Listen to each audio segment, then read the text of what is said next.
নমস্কাৰ আজিৰ ভিডিঅ'টোৰ যোগেদি মই আপোনালোকৰ কাৰণে লৈ আহিছোঁ এনে 5টা গোপন প্ৰতিকাৰৰ কথা যি প্ৰতিকাৰ যদি আপোনালোকে ঘৰত কৰে তেনেহলে ঘৰৰ পৰা দৰিদ্ৰতা দূৰ হ'ব অভাৱ দূৰ হ'ব সকলো ধৰণৰ বাধা দূৰ হ'ব আৰু সকলো অশুভ প্ৰভাৱ আপোনালোকৰ ওপৰৰ পৰা নোহোৱা হৈ পৰিব ঘৰত পজিটিভ শক্তিয়ে বাস কৰিবলৈ ধৰিব এই নিয়মসমূহ আপোনালোকে একেবাৰে সাধাৰণ বুলি নাভাবিব এই নিয়মসমূহ প্ৰাচীন শাস্ত্ৰ বেদ মা লক্ষ্মীৰ তত্ত্ব আৰু বাস্তুশাস্ত্ৰৰ ওপৰত আধাৰিত যদি এই 5টা নিয়ম আপোনালোকে এসপ্তাহ দিন ধৰি কৰে তেনেহলে এমাহৰ ভিতৰতে ইয়াৰ ফল আপোনালোকে দেখিবলৈ পাব আপোনালোকৰ জীৱনত পূৰ্ণভাৱে পৰিৱৰ্তন আহিবলৈ ধৰিব ধন বৃদ্ধি পাবলৈ ধৰিব মনত শান্তি বৃদ্ধি পাবলৈ ধৰিব আৰু ভাগ্য উদয় হৈ পৰিব এই 7 দিন যদি আপোনালোকে একেৰাহে এই 5টা নিয়ম কৰে তেনেহলে আপোনালোকে এমাহৰ ভিতৰতে ইয়াৰ ফল পাবলৈ সক্ষম হ'ব একেবাৰে শেষৰ প্ৰতিকাৰটো জানিবলৈ একেবাৰে আপোনালোকে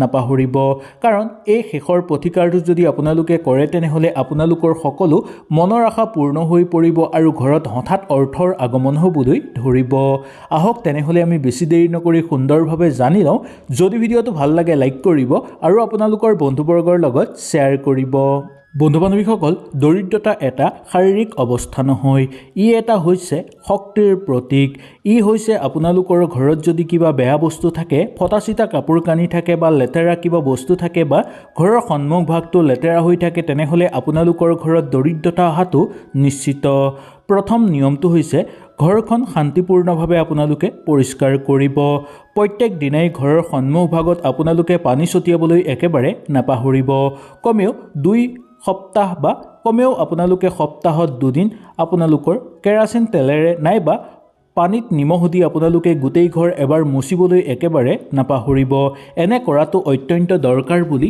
মনা গৈছে ভাঙি যোৱা সামগ্ৰী বন্ধ হৈ থকা ঘড়ী পুৰণা যিকোনো গছ বা শুকাই যোৱা গছ ঘৰত থকাটো অশুভ বুলি মনা যায় সেইকাৰণে এইবোৰ বস্তু আপোনালোকে ঘৰৰ পৰা বাহিৰ কৰক এইবোৰ বস্তু ঘৰত থাকিলে মা লক্ষ্মী ঘৰত প্ৰৱেশ নকৰিব আজিৰ পৰাই দূৰ কৰক এই সকলোবোৰ বস্তু তেতিয়াহে আপোনালোকৰ ঘৰত মা লক্ষ্মীৰ আগমন হ'বলৈ ধৰিব প্ৰচুৰ পৰিমাণে ঘৰত অৰ্থৰ আগমন হ'বলৈ ধৰিব নতুন নতুন সুযোগ সুবিধা লাভ কৰিব পাৰিব আপোনালোকে সেই গতিকে আপোনালোকে লক্ষ্য ৰাখিব ঘৰৰ সন্মুখ ভাগটো পৰিষ্কাৰ কৰিব ফটাচিটা কাপোৰ ক'তো দমাই নৰখাব পেলাই দিব আৰু লগতে আপোনালোকে গোটেই ঘৰখন পৰিষ্কাৰ কৰি ৰাখিবলৈ চেষ্টা কৰিব প্ৰত্যেক দিনাই ঘৰৰ সন্মুখত আপোনালোকে পানী ছটিয়াব সপ্তাহত 2 বাৰ আপোনালোকে কেৰাচিন তেলেৰে বা পানীত অকমান নিমখ মিহলাই গোটেই ঘৰখন মুচিবলৈ চেষ্টা কৰিব ভাঙি যোৱা সামগ্ৰী যিকোনো বেয়া হৈ থকা বস্তু আপোনালোকে ভাল কৰি আনি ল'ব নাইবা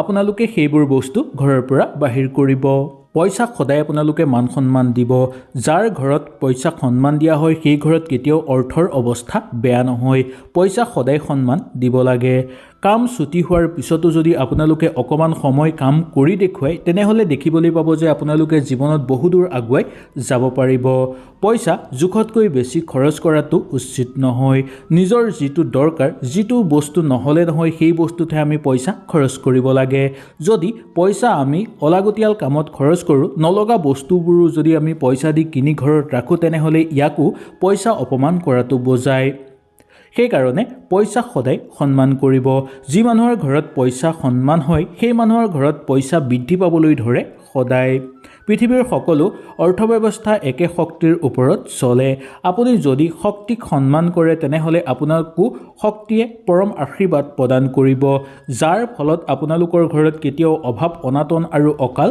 দেখিবলৈ পোৱা নাযাব তৃতীয় কামটো হৈছে কৰ্মৰ শক্তি জাগ্ৰত কৰা বিচনাৰ পৰা উঠি 10 মিনিটৰ ভিতৰতে আপোনালোকে কৰ্ম কৰিবলৈ আৰম্ভ কৰিব ৰাতিপুৱা যেতিয়া আপোনালোকে বিচনাৰ পৰা উঠিব তাৰ 10 মিনিটৰ পিছৰ পৰাই আপোনালোকে কিবা নহয় কিবা কৰ্ম কৰিবৰ কাৰণে আপোনালোকে চেষ্টা কৰিব বা কিবা কৰ্ম আপোনালোকে হাতত ল'ব প্ৰতিদিনে কমেও 1 ঘণ্টা সময় নিজৰ ওপৰত আপোনালোকে ব্যয় কৰিব লাগিব নিজক উন্নত কৰাৰ ক্ষেত্ৰত আপোনালোকে 1 ঘণ্টা হ'লেও সময় অতিবাহিত কৰিব পৰিকল্পনা সদায় কৰিব আৰু সেই পৰিকল্পনা আপোনালোকে লিখিতভাৱে কৰিব যি পৰিকল্পনা আপোনালোকে ভাবিছে সেইটো লিখিব আৰু পিছদিনা সেই পৰিকল্পনাৰ এটা অংশ হ'লেও আপোনালোকে কৰিবলৈ চেষ্টা কৰিব ধন কেতিয়াও আপোনালোকে নষ্ট নকৰিব ৰেষ্টুৰেণ্ট কিবাৰ ক্ষেত্ৰত যোৱাৰ আগতেই আপোনালোকে 100 বাৰ ভাবিব তাৰ পিছতহে আপোনালোকে যাব পিছত কৰিম বুলি ভবা কামটোৱে ঘৰলৈ দৰিদ্ৰতা নমাই আনে।